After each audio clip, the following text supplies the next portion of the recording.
কবি শুধু শুধু বলেন নাই, এসেছিলে তুমি, কেঁদেছিলে তুমি, হেসেছিল ভুবন, এমন জীবন করিবে গঠন, হাসিবে তুমি, কাঁদিবে ভুবন।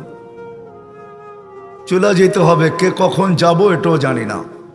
এমন না যুবক ভাবে যে আমি বুড়া হয়ে মরব, না না না না, আসার সিরিয়াল আছে, যাওয়ার কোনো সিরিয়াল নাই।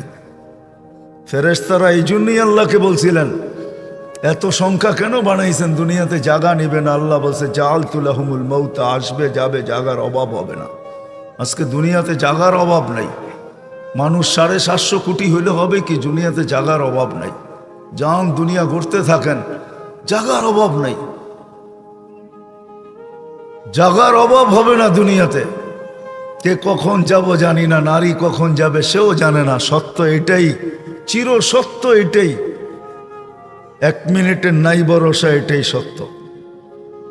1 মিনিটের ভরসা কারো নাই। না যুবক বলতে পারবে, না বৃদ্ধ বলতে পারবে, না নারী না পুরুষ, না ধনী না গরিব, না শাসক না শাসিত, না ক্ষমতাবান না দুর্বল, কেউ বলতে পারবে না 1 মিনিটের ভরসা। এটাই বাংলাদেশে মানুষ আল্লাহ প্রমাণ করছেন। যে লেখছে সে গাইছে, তার উপরে সত্যায়িত হয়েছে। ফিরোজ শাহী লেখছে, সে গাইছে, এই গানের কানের ভিতরে আল্লাহ তাকে উঠে আনিছে। সেই গান গাইতে গাইতে মারা গেছে।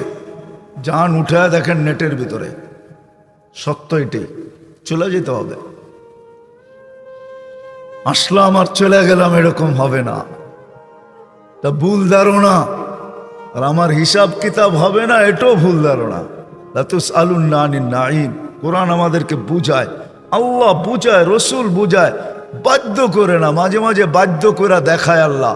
2020-এ দেখাইছিল বাধ্য করা, যে কারো চেহারা আমি দেখতে চাই না। বাহির হবি তো চেহারা ডাইকা বাহির হবি, আমরা সব মাস্ক পরা বাহির হতাম, ঠিক না? আল্লাহ বাধ্য করছিলেন, অফিসে যাবি, যেইখানে যাবি, তোর চেহারা দেখতে চাই না, ঢাকবি তারপরে যাবি। আল্লাহ বাধ্য করছিলেন 2020 করুণা দিয়া। ওই আল্লাহ পারে, যে আল্লাহ আকাশ খুঁটি ছাড়া দাঁড় করাইতে পারে, 3.5 হাইতা মানুষকেও কানে ধরে নাচাইতে পারে না? পারে না?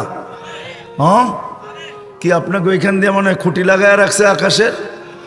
হ্যাঁ, কোথায় আছে খুঁটি আকাশের? তারাউনাহু বিগাইরি আমাদ, কোথাও খুঁটি নাই। যে আল্লাহ আকাশকে দাঁড় করাইতে পারে খুঁটি ছাড়া, দুনিয়ার থেকে 13 লক্ষ গুণ বড় সূর্যকে বাসমান চালাইতে পারে আকাশের ভিতরে, ওই আল্লাহ সবকিছু পারে। এই জন্য কোথায় বাস করেন এটা বিষয় না, প্রস্তুতি কতটুকু এটা হলো বিষয়।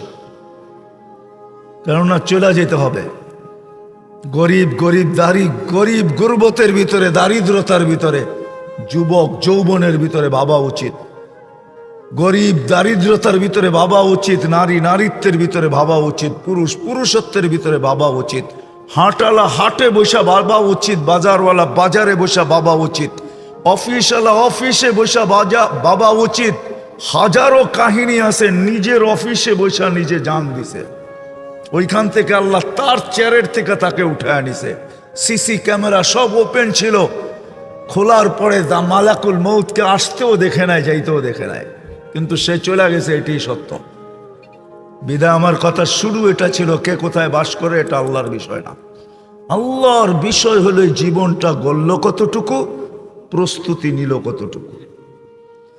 প্রস্তুতি নিবে, গড়বে তো কানে এই ধ্বনি আসবে, যেটা আমি শুনাইলাম। কবরের কাছে লাশ গেল, এই ধ্বনি আসবে।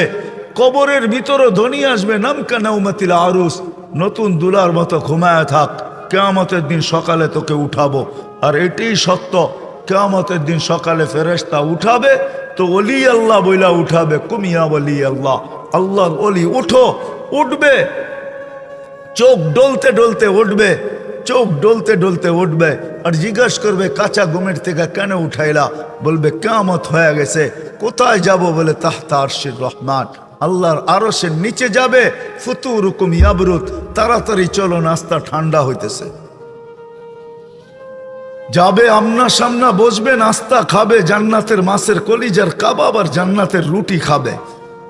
আর আমল নামা উঠতে উঠতে ডাইন হাতে চলে আসবে, আর চিৎকার দিবে, ওয়া আম্মা মান উতিয়া কিতাবাহু বিয়ামিনি, তখন চিৎকার দিবে খুশিতে, হা উমুকুরা উ কিতাবিয়া।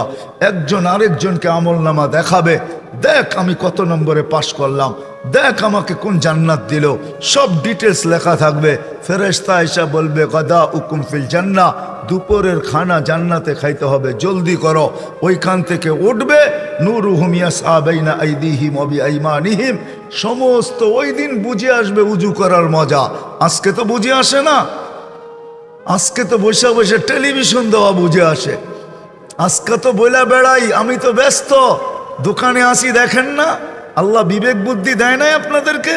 তাবলিগালারা যে হাতে ধরে পায়ে ধরে, ওলামায়ে কেরাম জুমার দিন সব জায়গায় হাতে পায়ে ধরে বুঝায়, আর আপনি জবাব দেন দেখেন না দোকানে, দেখেন না ডিউটি করি। এক একজনে এক এক রকমের পাপ নিয়া ভঙ্গি নিয়া বলে, দেখেন না আকল বুদ্ধি কিছু নাই, চলে আসছেন অফিসে, দেখেন না কাজ করতেছি। যদি প্রশ্ন করি কাঠটা দিয়া করেন, এটা কার, কে দিছে এটা, এই দেহটা কার দেওয়া? কে দিছে, কে দিছে এটা? আরে বলেন না, আল্লাহ বলতে ভয় লাগে? দেহটা আল্লাহর, সুস্থ রাখছে কে? পূর্ণতা কে দিছে? সবকিছু এটার ভিতরে কে দিছে? 24 ঘন্টা এটার পরিচালনা কে করে? 2 মিনিটের জন্য অক্সিজেন এখানে বন্ধ করুক, দেখি বাড়িতে কেমনে যান। না আমি যাব না আপনি যাবেন বাড়ি, আর কোনোদিন ঘুমের থেকে উঠবে না, কিয়ামতের দিন উঠবে। 2 মিনিটের জন্য অক্সিজেন বন্ধ করে দিলেই। ও মেরে দোস্ত, আমার কথা বুঝতে চেষ্টা করেন। ওই দিন বুঝে আসবে উজুর মজা, ওই দিন বুঝে আসবে নামাজের মজা। আজকে তো বুঝে আসে না। আজকে মনে হয় কিসের নামাজ, কার জন্য পড়ব? মানুষ দুনিয়ার যেখানেই বাস করুক না কেন, কিছুটা তো সমর্থের ব্যাপার, কিছুটা অভিরুচির ব্যাপার। বিত্তশালীরা দুনিয়ার বিভিন্ন বড় বড় জায়গায় বাস করে, যাদের সমর্থ নাই তারা গ্রামগঞ্জেই থাকে। আবার এমনও দেখা যাবে কিছু গ্রামগঞ্জকে পছন্দ করে, তো শহরে বাস করে না, পয়সা থাকা সত্ত্বেও, বিত্ত থাকা সত্ত্বেও গ্রামেই থাকে। মোট কথা এটা তো মানুষের অভিরুচি আর সমর্থের ব্যাপার। দুনিয়ার কে কোথায় বাস করলো, এটা সমর্থের আর অভিরুচির ব্যাপার।